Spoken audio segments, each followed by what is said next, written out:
today is my my co-host or host, Jose. Hi. Hi, Jose. Today we have a really special guest. His name is Chris Deering, and this is going to be part one of a two-part series. Our second part to this series will be an interview with his wife as a veteran spouse. So she'll be our first veteran spouse that we host on our show. Chris is got a unique story, and he's a veteran of Afghanistan. And I just want to put it out there to our audience today. He does suffer, and we'll get into how this happened to him, but he does suffer from traumatic brain injury. And so we're just going to take things slow and easy, and we'll go as long as Chris is comfortable being able to handle speaking with us today. So welcome, Chris. It's great to have you on the show. We love you. Thank you, Lou and Jose. It's great to be here. Thank you. Yeah.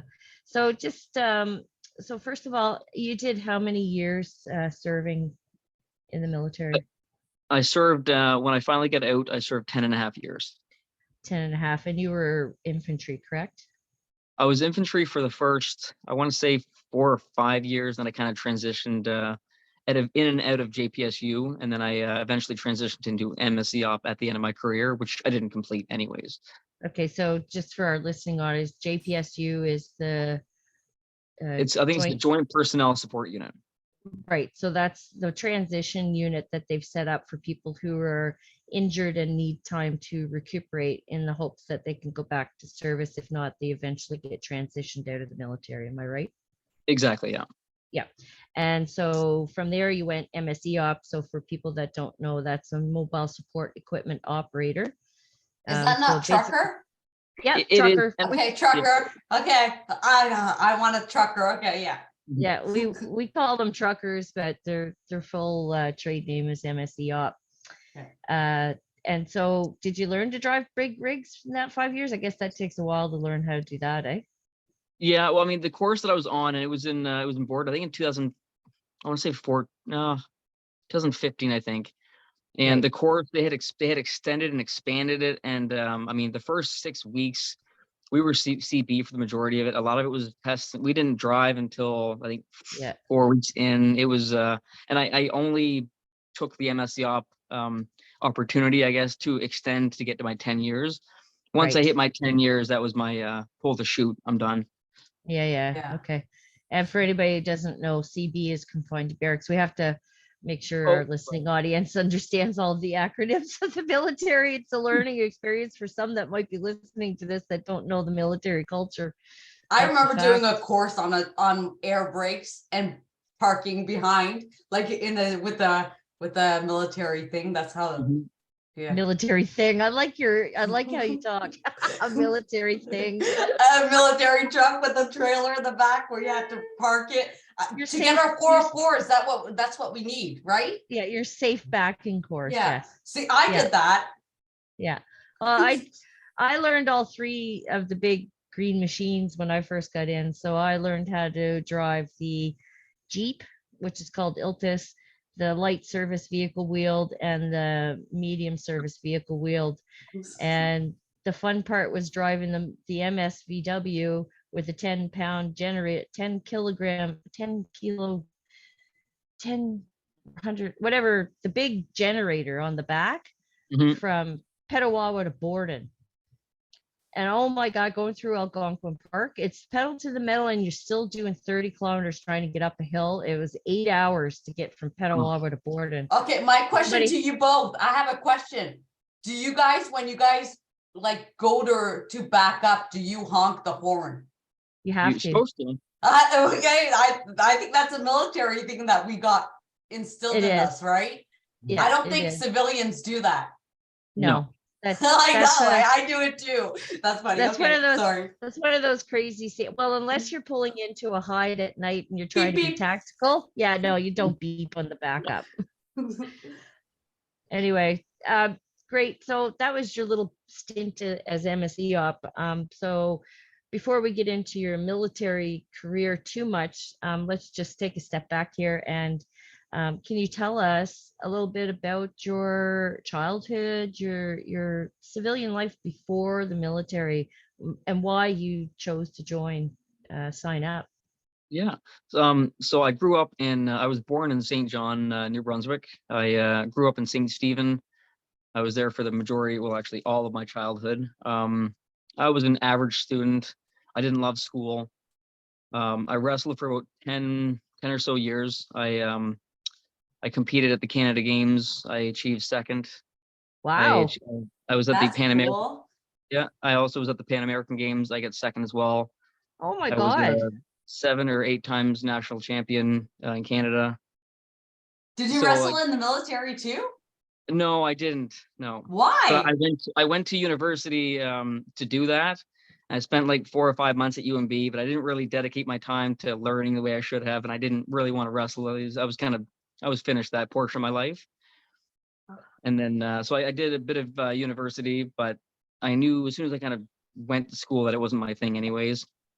And I mean, I had in the back of my mind that I always wanted to join the military. I didn't really know what I wanted to do with my life, but I knew the military was something that I wanted to be involved in. I didn't know to what extent, but so I finished, I say, about 4 or 5 months of university, and then I bailed from that. I instantly joined up in, I think, 2007. It was in January. So how Um, old were you?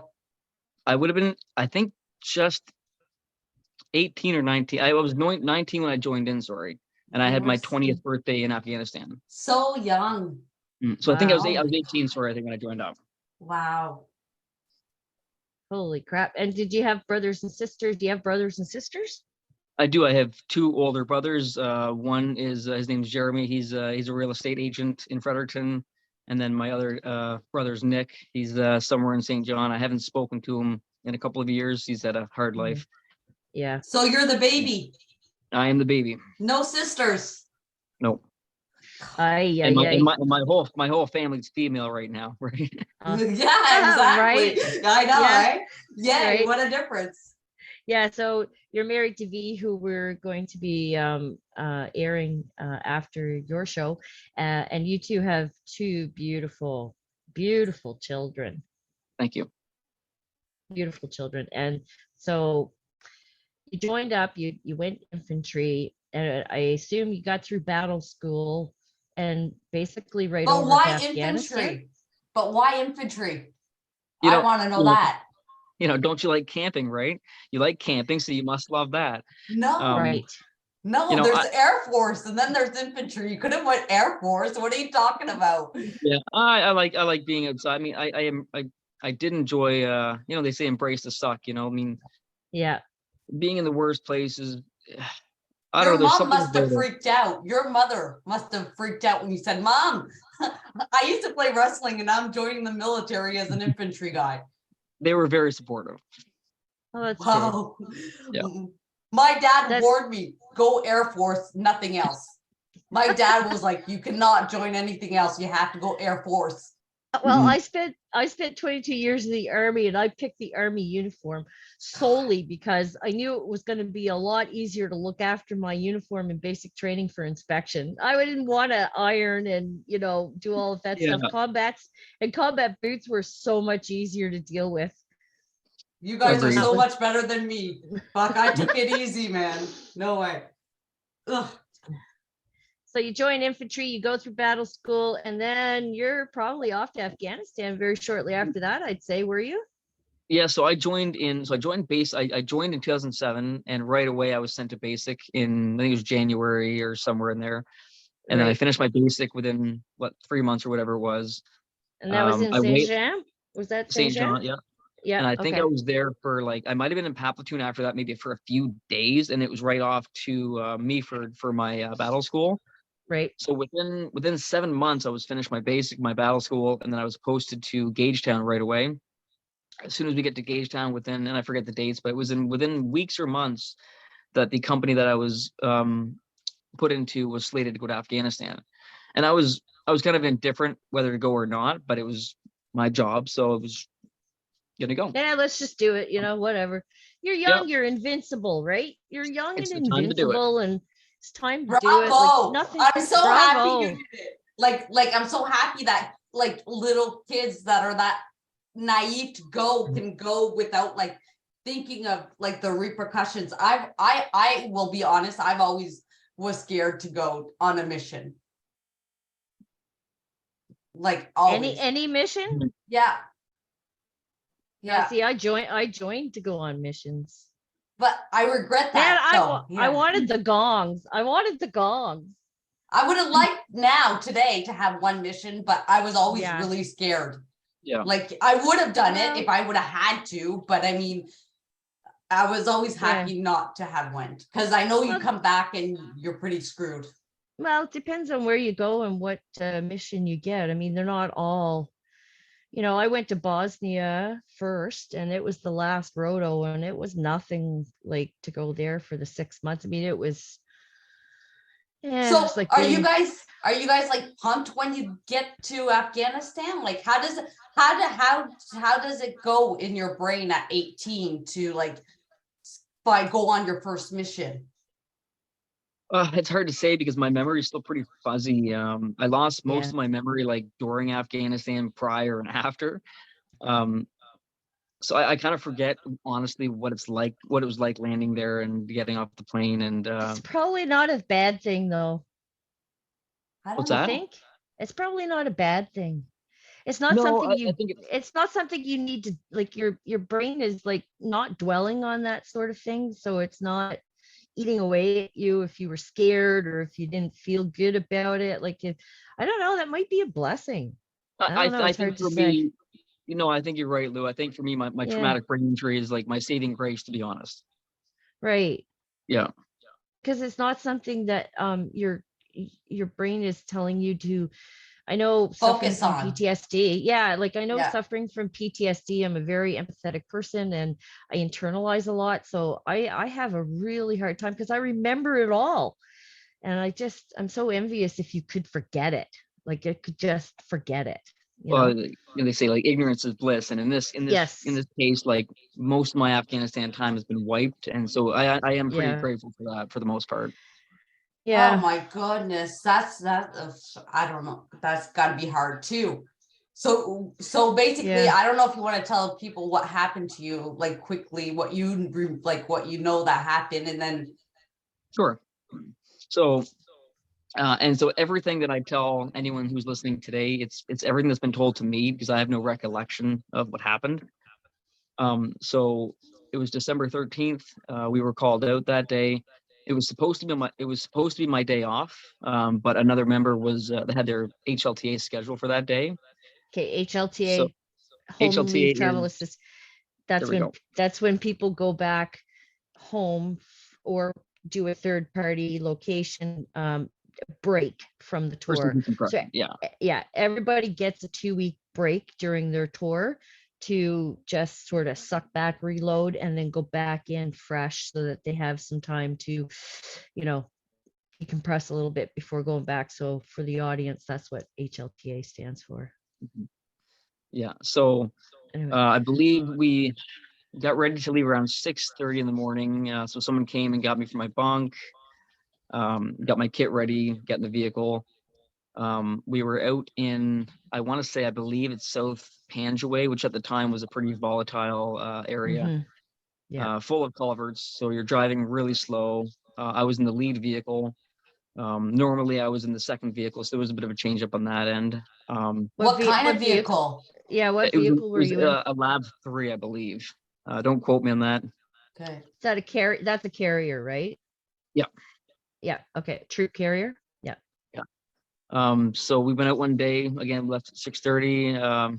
The roads had tons of culverts, so we're always constantly, we're just crawling along the road, going slow. Guys have to get out every couple minutes to check the culverts.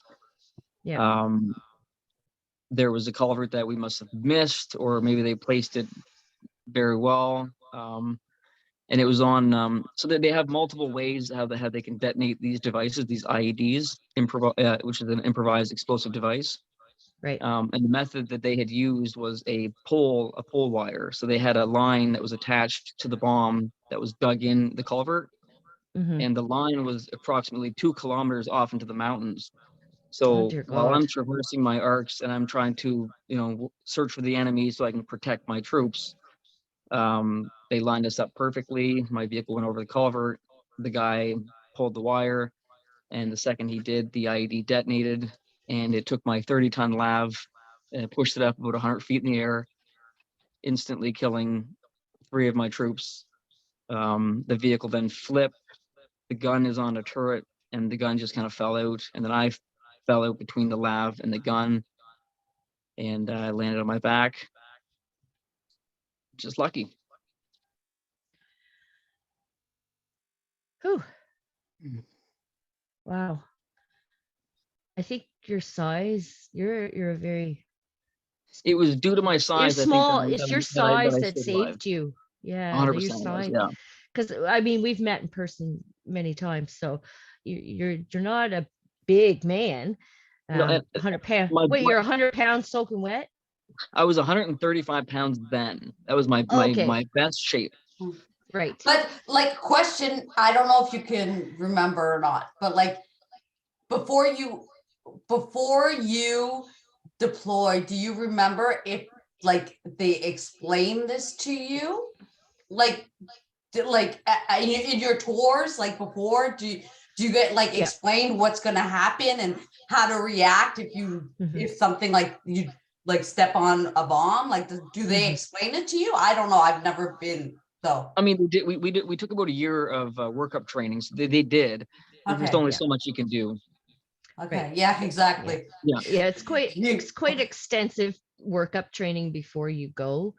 So, and you do get threat briefings from the intelligence and all of that before you leave.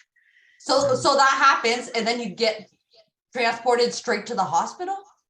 So they fly me. So they cordon So off the area. Oh, sorry. wait, back up. Sorry.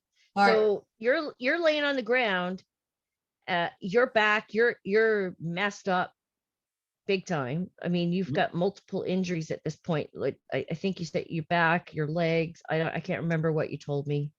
So at that point, I know, and this is from a friend of mine, Yeah, William. He was with me during that day, and he right. said when I was lying down, my left foot was the complete other way. I had yellow substance coming from my nose and ears, and like they were pretty sure I was dead. Synovial fluid, So is probably. it the second car behind, like the second tank behind you that like helped you guys?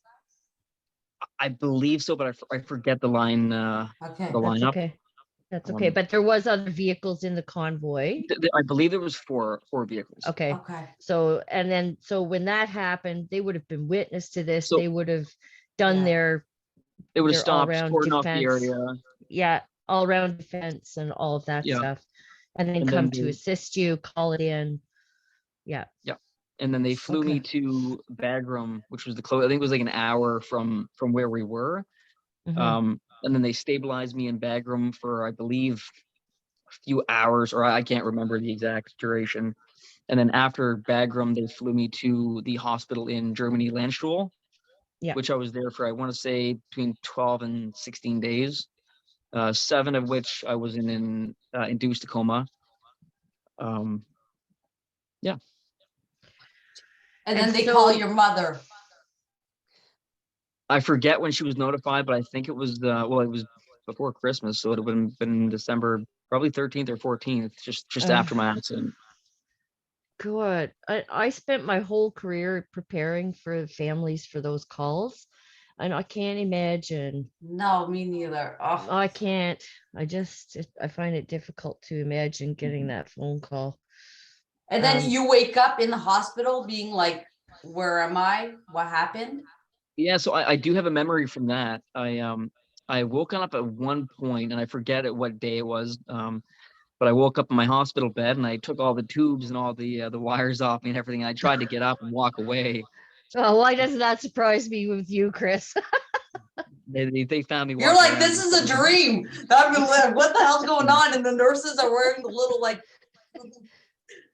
little They fucking don't wear thingies. those anymore. No, I know, but I mean, imagine you wake up and you're like, this is a Yeah. dream. Hey, I'm invincible. Get up. It was odd though, because when I woke up, it wasn't as though it was almost that I knew why I was there, because I didn't wake up Right. in confusion. I I must have had some part of me that knew why I was there, because I didn't Right. wake up thinking like, why am I here? Okay. And so you must have been in excruciating pain though, unless the Oh, pains were that I like so was good. doped up pretty good. I couldn't You feel were much. doped up, yeah. Okay, Yeah, so did your parents or anybody get over to be with you in the hospital while you were there? they did. So they flew my parents and my whole family, actually. They flew my whole Good. family down. I forget the dates for that, but they were with me for Yeah. the majority of the Landstuhl duration. Well, you know what? I always heard that um, those programs were in place for families for soldiers who were injured on duty. And it's nice to hear that that actually kicked in and worked the way it should, with so many things being broken in the military. At least that worked. mm, yeah. That that makes me feel better. I agree. My family had a positive experience from that. That's good. Yeah, Yeah, because they would have been Next of kin. well, they would have been assigned a liaison officer and all. I they took were. that course too. Yeah, I Mhm. took that course as well. So so good. I'm glad to hear that part worked out of the whole, like it's so arduous, the everything that comes together to make that happen. So I'm just happy to hear that. And then they sent you home. Yeah. Yes. So afterwards, I think about 16 days in Landstuhl, they flew me to St. John, New Brunswick, which is close to my hometown, to Mm-hmm. Recuperate. just recuperate. I was there for like 4 days, and then Yeah. they sent me to, and because I didn't at that point, I had no place to live. Um, so they sent me to, or they sent me. I was allowed to go to my mom and dad's house. So my mom and Yeah. dad pretty much fed me and cared for me for like 4 months to get me Right. walking again. Yeah. Wow. Holy crap. Okay. Well, I'm so happy you're still here with us, to be quite honest. And I'm glad we met. I'm glad we're I am as well. friends.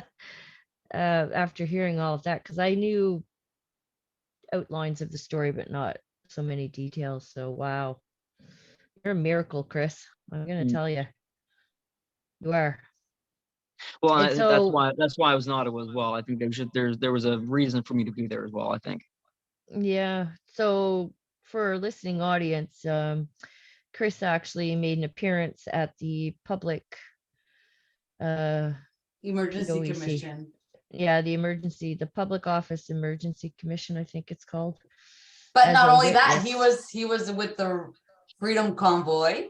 And then I met Chris like 3 times now. So I met him, like I saw him on TikTok, of course, like everybody else at the convoy. I met him at Rolling Thunder when you went and brought the reef up to the memorial. I met you there and I was like, hey, I know you from TikTok.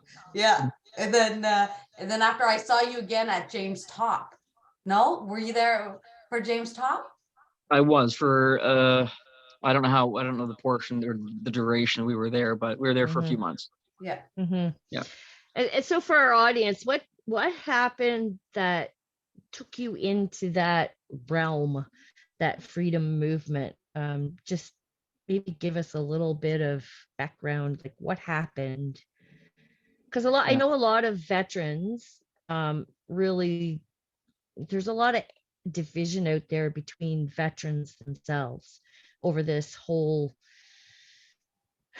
past two It's years and culminating in the convoy in Ottawa. There's a lot of veterans out there that are very opposed to this, that, have called anybody that's a veteran participating seditionists and traitors, mhm.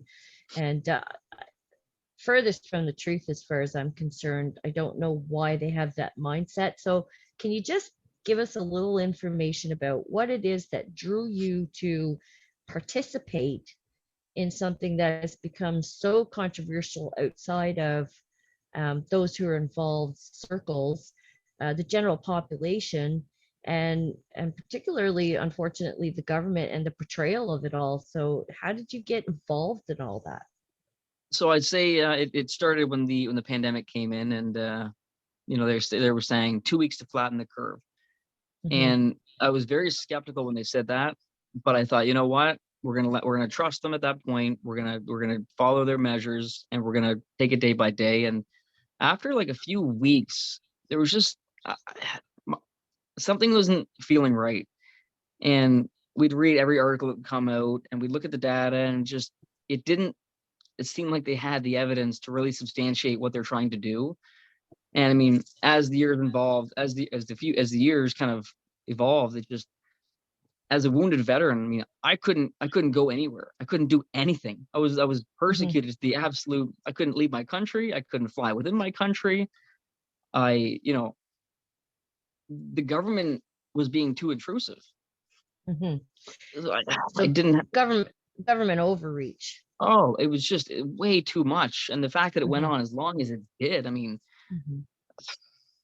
And there was a particular part of your life that was, if I remember your story, there's a particular part of your life that was really infringed upon and taken away from you as part of your healing from all of that happened to you in defense of Canada.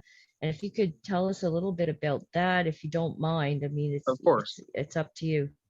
Yeah. So every year after my accident on December 13th, every year, so two of the guys that we had lost, they're buried in Nova Scotia. One in Tom Hamilton in Canning, and John Kerwin in Upper or Lower Sackville.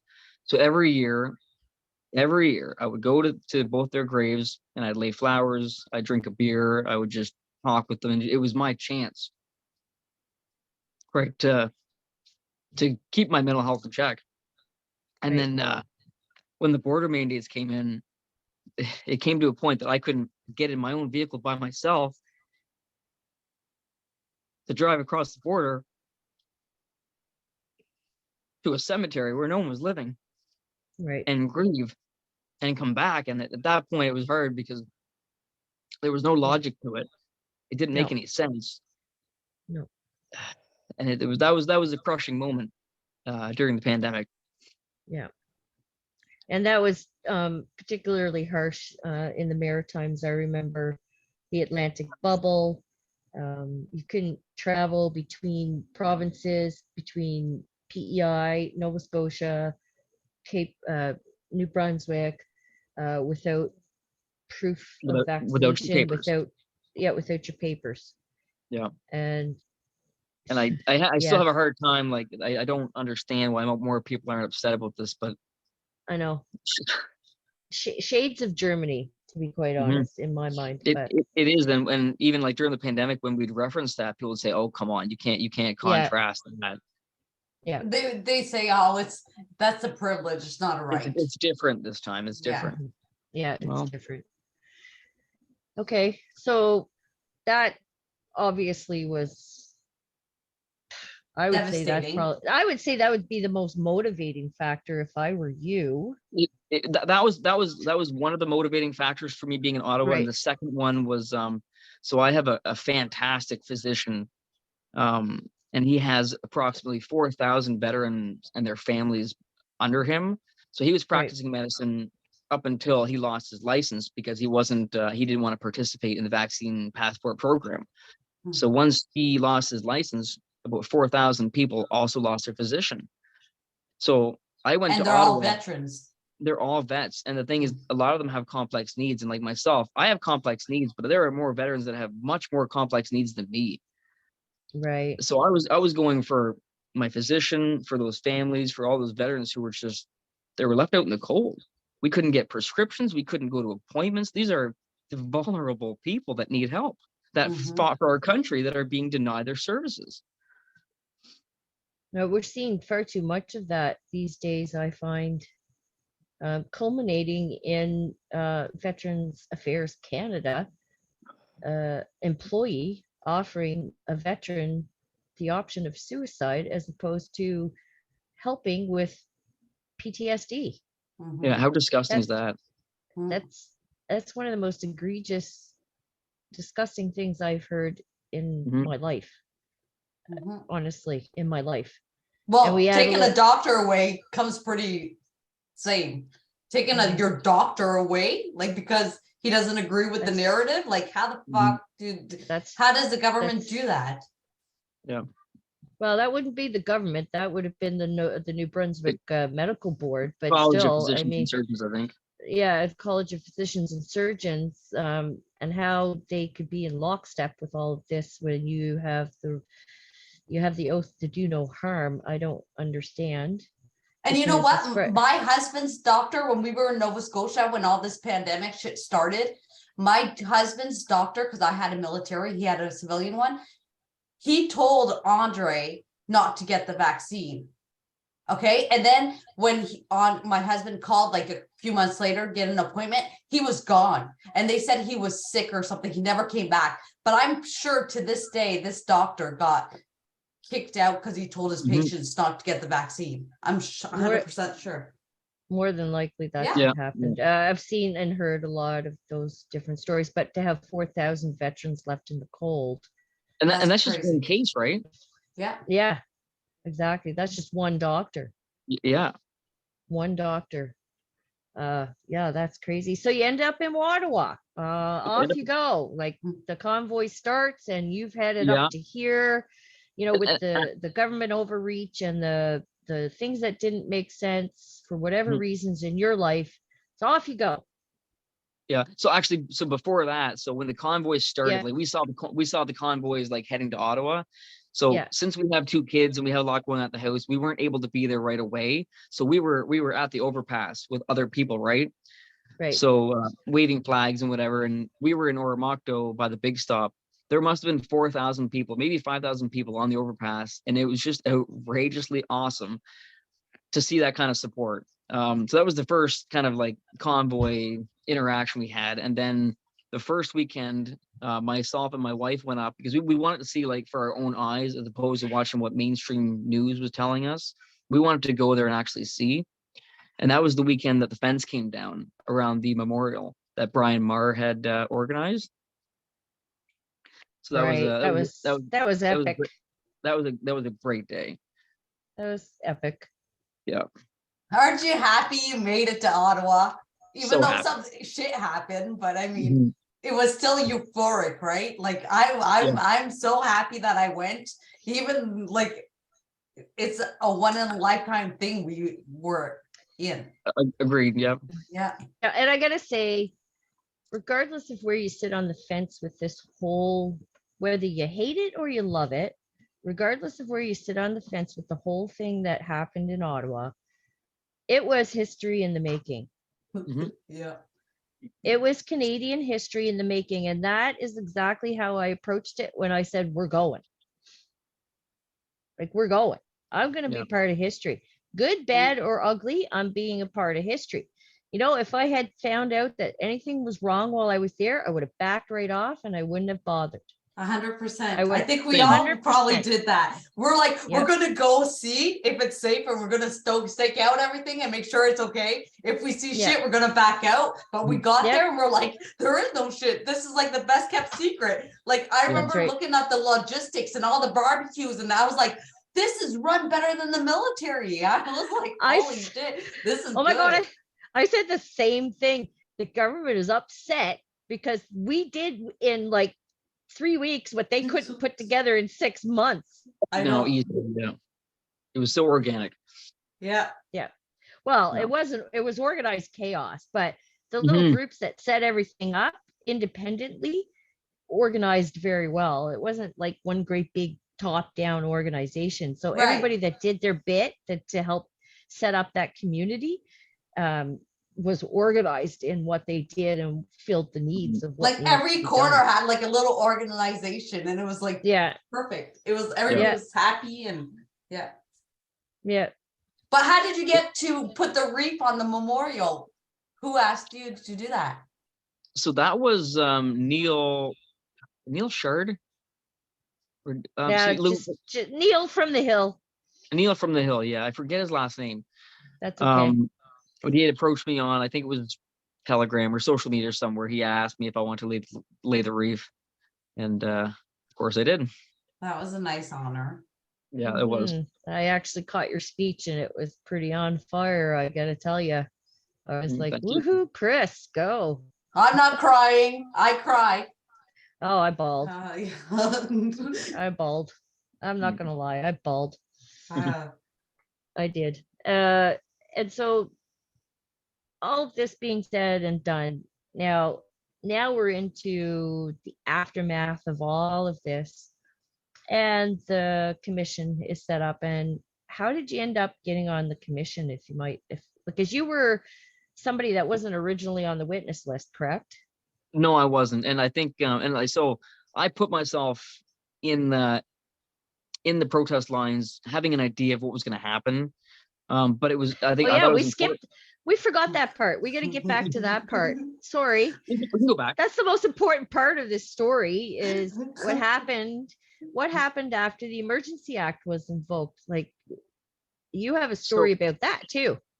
yeah, so when we left, and I might forget the dates on this one, but the first weekend we That's were up there, we took the fence down. We were there for 2 nights. We went with a few friends. We wanted to see what it was like for ourselves, and then we went back home.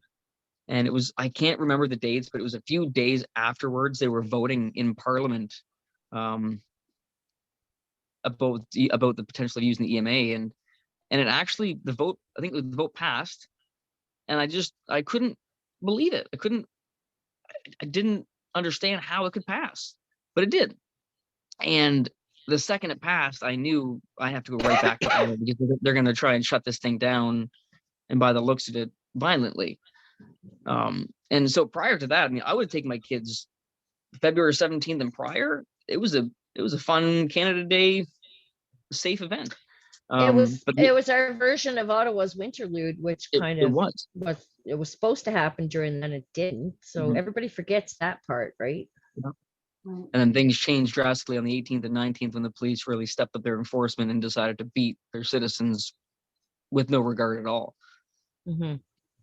mm, And so you were one of them. I was one of them. So it was I left my house on the 17th at, I believe, like 4 or 5 a.m. I drove up to Ottawa.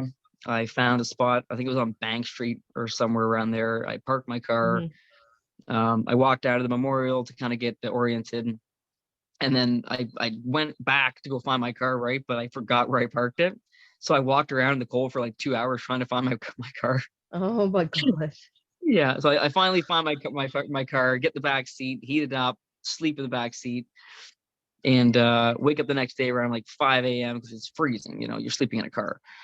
Yeah. And so I get out, get changed, walk down to the memorial, and you can see the police are slowly like getting ready. And today's the day. They're not bringing in these people for nothing. Yeah. So there was around 20 vets or so that linked arms, and with the rest of the civvies or civilians, sorry, we linked up, and we had a chance to discuss probably about 30 minutes to discuss with the police, all the officers, like why we were there, what we were doing, who we were. I had a chance to show them my medals. I had a chance to show them my picture of the crater, that the bomb created, Hmm. into my vehicle, just to give them some substance on what happened to me. I explained that I'd been blown up, that my back was bad. I said, Hmm. if you arrest me, please don't beat me, just arrest me. There's no need for further violence. And the And last guy, in your head, you're thinking they're not going to do anything because we have the same brotherhood. Like, you're like, please show me you're Canadian and you're not going to arrest me. Like, come on, man. We're like, right? that was the hope, but you could tell their stance was aggressive. I mean, you could just tell they were looking for punishment. They were looking to punish us. We had the same oath. Isn't that, Mhm. that's even worse in my head. Like, when I saw that, I was like, oh my God, they're hurting like veterans that took the same oath as them. Like, Well, in my head, I'm like, what's going on? okay, I'll just interject here. We don't have the same oath. Well, Military. don't we oath isn't to Well, our country no. to be nice, to be No. a good human, to like the queen? No. No? Our oath is to the Queen in the military Yeah. and the police, to the best of my knowledge. And this is just from my research, so please don't anybody get upset if I get this wrong. We are not but- fact checking. No, I'm not fact checking, but we swear an oath to the Queen in the military, and the police swear an oath to protect the Charter of Rights and Freedoms for Canadian citizens. So it's a Oh, big difference think in you're our right, though. oaths. However, my bad. there is a brotherhood, Yes. unspoken brotherhood of between veterans and peace And officers, because any we kind of are in the enforcement.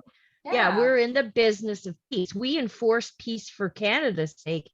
They enforce peace for the citizens' sake. So Right. there Okay. is that bond. Okay. You know, I've been given a break by many a cop just for simple things like having my light out. I didn't realize my tail light was out. You know, it's okay. Just keep, you know, they see me in uniform or whatever. It's Mhm. unspoken. I don't abuse that at all. But it's one of those things where, you know, it's that there was a Unspoken. unspoken respect between Yeah. cops and veterans for each other's position Right. Okay. and what we bring to Canada's safety and security Mhm. at different levels, but there's still that respect between military and police forces. So they And I took think you and they hurt you. Well, so the policeman that I had spoke to, it was the last one, and he was about 6'2", probably 240. And I said, you know, if you arrest me, just arrest me. You know, put the Don't cuffs hurt on, me. whatever, and that's it. There's no need for further violence. I told him about my back. He knew. Um, the events happened. There was pushing that happened. We were not violent in any way. The policeman eventually pulled my jacket down, pulled me down. He kneed me in my back, kicked me in my leg. All the things that I told them not to do, they did. And then while I was down, I had my hands right up in front of me, and I said, "I'm not violent. I'm not violent. I'm being peaceful." And they punched me 4 or 5 times in my head for further violence. great. Somebody who's got traumatic brain injury now gets punched in the head Mhm. for no reason. Yeah. And then so after that, they had me down for about a minute and a half, 2 minutes. They kneeled my back, which again, I'd asked them not to. They zip tied my hands. They pulled me up, and then they walked me to the processing line, or what they call the processing line. And it was a logistical nightmare. They didn't Mhm. anticipate that amount of people in custody. Mm. So we waited in that processing line for about 2 hours, of which I had asked them at the beginning. We would go 15, 20 minutes without even sometimes taking a few steps. And I had a policeman on each side just so I wouldn't run away, right? And I had asked him, I said, "Do you mind if I take a knee or just sit down? Because I have a bad back in my foot. I have bone and nerve pain, and it's minus 20 right now." And they denied and said, "No, you can't sit down. You can't kneel." I said, "Okay." I said, "Do you mind if I have some medication? Because I have my prescription in my pocket and I have everything on my person that I need. May I have some?" And they took it out, looked at it, and said, "No, we don't know what this is, so you can't have it." So they denied me my medication to comfort my duress. So I thought, okay, noted. So waited two hours. We finally get to the line. They take all my stuff from my pockets. They put all my information on a whiteboard, and then they take a picture of me, put me in the back of the squad car, and then they let me know that I'm being charged with obstruction of justice and mischief. So said, I understand. And it was about 10 minutes, and I'm lying down in the car. And now the way they put the zap straps on me is the point of the straps, the endings are coming out parallel, like with my body. So I couldn't just sit in the chair because it was digging into the seat. So I had to, like, I was on my side, like lying down on the seat because I couldn't sit up. And I had mentioned to the police, because he's trying to talk to me behind the glass, but he's also got a mask on. And I say, "Excuse me, I can't hear you. You need to speak up a little bit because I have trouble hearing. I get hearing loss and I have tinnitus." And every time I asked him that, he would get angry and aggressive, and he would shout, and it was making him agitated. Which again, you're supposed to be able to, as a policeman, keep yourself in check, right? He eventually left within, let's say, 5 or 10 minutes. He came back and he said, "Well, it's your lucky day. You're not being charged with anything." And I said, "Oh, that's great." I said, "Can I know what happened?" He said, "No, you don't need to know that." So at this point, it's my understanding that I'm free to go. I'm not being charged. And then they direct me to go sit in a paddy wagon for an undetermined amount of time. So I said, "Okay." I mean, and again, I'm keeping as much as I can in my head. I go to the paddy wagon, even though I know they have no right to put me in there, because at this point they're pretty much kidnapping me. So I go sit in the paddy wagon for about 45 minutes until people start filling in. There was four of us after a couple of hours. And for anyone who hasn't been in a paddy wagon, the only spot that you can stand up in is right in front of the door. So there's a small spot you can stand in. Now I couldn't sit because my back was hurting and I had to stand up. So every time I had to ask the other individuals if they could move around so I could go stand in that one small spot so I could stand and alleviate the pain from my back. There was no heat because the vehicle was idling, so it was freezing cold. And we sat in there for probably a couple of hours with no direction, no idea what was going on. They finally drive us around town for a little bit, and then they drop us at a public works building on Conroy Road, about 10.2 kilometers from Parliament Hill, where we were. They dumped us out. They gave us our possessions back. The police officer gave us a stern warning, said, "Don't you come back to Ottawa or we're going to charge you." And then that was it. They gave us no access to a telephone. We had no funds. We couldn't get on a bus because the mandates were still in place. So you had to have a mask to go into a taxi or a bus, in which that's what we were protesting. So we didn't have that. Some of us didn't have money. We didn't know where we were. And even that day, it was so cold. Most people's cell phones, they died. So luckily, I had the foresight. I charged mine full that day. I had like 20% left. So I made a phone call to a man, Chris Ivy. It was a guy I met on the 17th. I met him at the memorial for 5 minutes. I talked to the guy and he said, "Listen, if you need anything, I'll pick you up. I'll house you, whatever you need, let me know." So I called him right away. He came, he picked all four of us up. He dropped us off. He put me in his house for 2 nights, fed me pizza. It was great. But that was the kind of people you met in Ottawa. See, he was put on your road for a reason. He was. Yep. Yeah. Guardian That's angel. Cool. Yeah. Mm-hmm. That's cool. Wow. And then so yeah. Sorry, go ahead. And then that's what you explained in the emergency commissions. I tried to. I didn't perform as well as I would have liked to. My brain wasn't working as well that day. It's stressful too, man. Come on. Well, I wasn't stressed, but it was the amount of preparedness. We weren't prepared a ton because we had no time. Right. It was very fast. That's the tactic, right? Mhm. They don't. Everybody else is super prepared except for you. Yeah. Exactly. Yeah. But I managed to speak to the commissioner, which was that nice. leads I us get to back make a to point how to is him. it? Yeah, you did, and it was a good point. You did a great job. But how did I you tried get? my best. So You did a great job. No, you did, and that's all you can do. So don't beat yourself up. I mean, many people would have just as much difficulty if in that position as well, I'd say. And so how did you end up there in the first place? So that leads us back to my question originally, where how did you end up? So one of the lawyers, I want to say Bathsheba is her name. She reached out to me, so for the last few months, I had a lot of interaction with different lawyers and different groups, and so I might mix up a bit of things. But she had reached out to me and asked me specifically if I wanted to be a part of the commission or a part of the inquiry, and I had to answer back pretty quickly. So the second she asked me, I waited a little bit, and I just said right away, yes, of course I want to testify. And I get the summons the next day.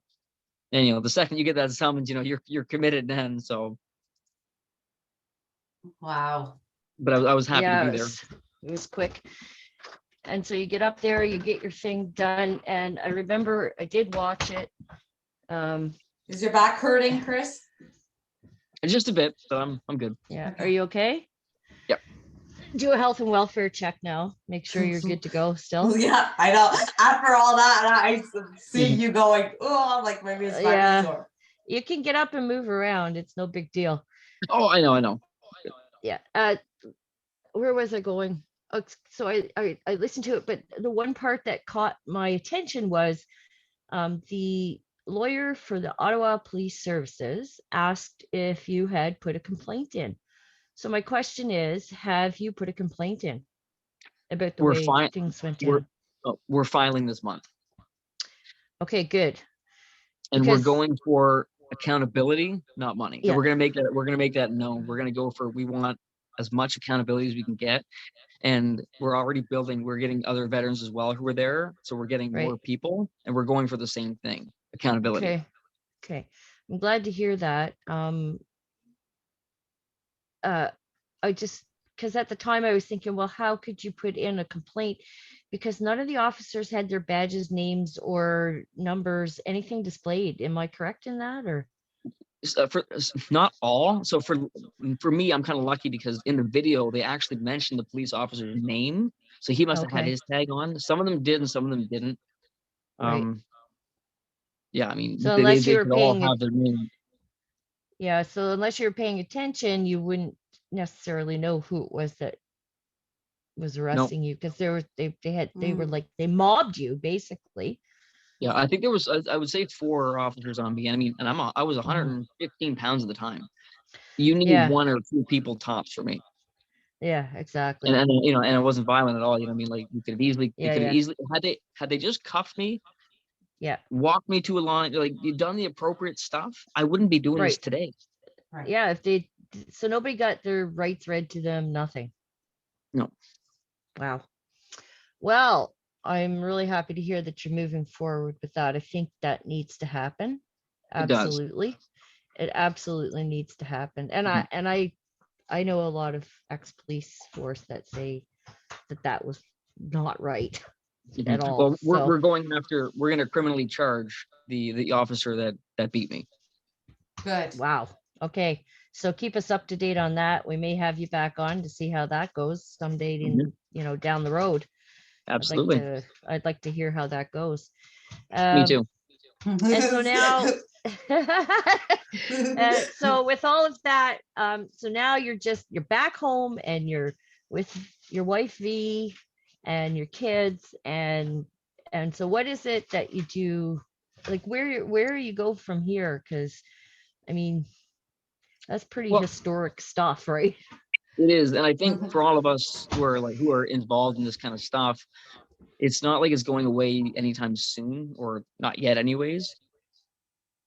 So for me, myself, and my family, we're gonna keep to the homestead a little bit. We're actually trying or thinking about moving after Christmas to go and buy a homestead and kind of get further into the woods so that we can build up a bit of a community and help people who need help.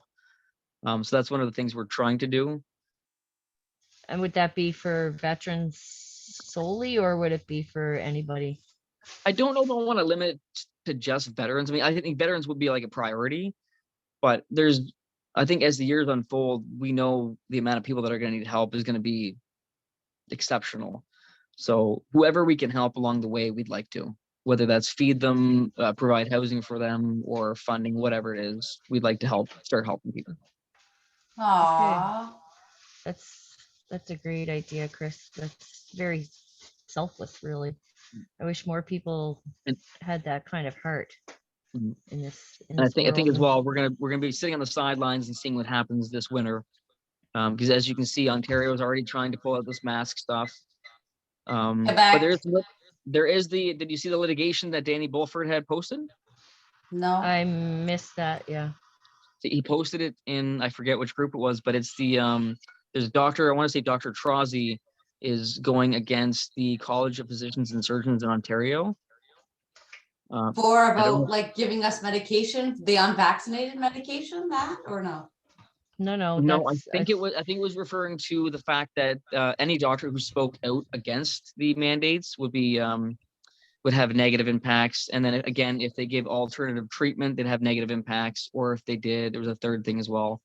is that the College of Yes, Physicians hearing that's coming up in 3 days? yes. Okay, so that's Dr. Peterson, I think. Is it And Peterson or Crosby? There's a few of them. there's three doctors. Yeah, there's three doctors that I Mhm. saw listed. So Yeah. I'll be So much interested stuff going on, eh? Like I'm super there's excited too to much see, stuff. yeah, the fallout is hard to keep up with. That's for sure. well, there's so much going on, right? I mean, something happens every day, Yeah. and everything that happens is really Yep. massive news. Yeah. Yes. Yep. Okay, Chris. So we'll end it there today. We've got a lot more time in with you than I really thought we would, and I'm Me too. thankful for that. I'm Thank you. thankful for that. I'm glad you lasted. I know. Holy crap! What time is it? I don't even know. I don't I know like- how long we've been on. I got lost in your story. See that? It's been about I an know, I hour. got I'm lost. shocked my head Sludge, stayed on yeah. that long, so it's good. Oh my goodness. My goodness. Mhm. So from Jose and I and our audience, we thank you very much for your service. We thank you for coming on and, telling us your story. We'll have you back for sure to Part two follow will up on. be, we're not done with him yet. Part two No, will be with his wife. Mhm. We'll get into well, the crunchy stuff. Yeah, we'll see how this all plays out. You guys are awesome human beings, and we really thank you for coming on today and talking to us. Well, thank you, Lou and Jose as well, and thank you both for your service as well. And thanks for having me on. I'm excited to come on Yeah. for next time. No problem. Bye, guys. Bye, everybody. We'll talk to you next time on Veterans Table Talk. Bye, guys. Thanks, Lou. Thanks, Jose.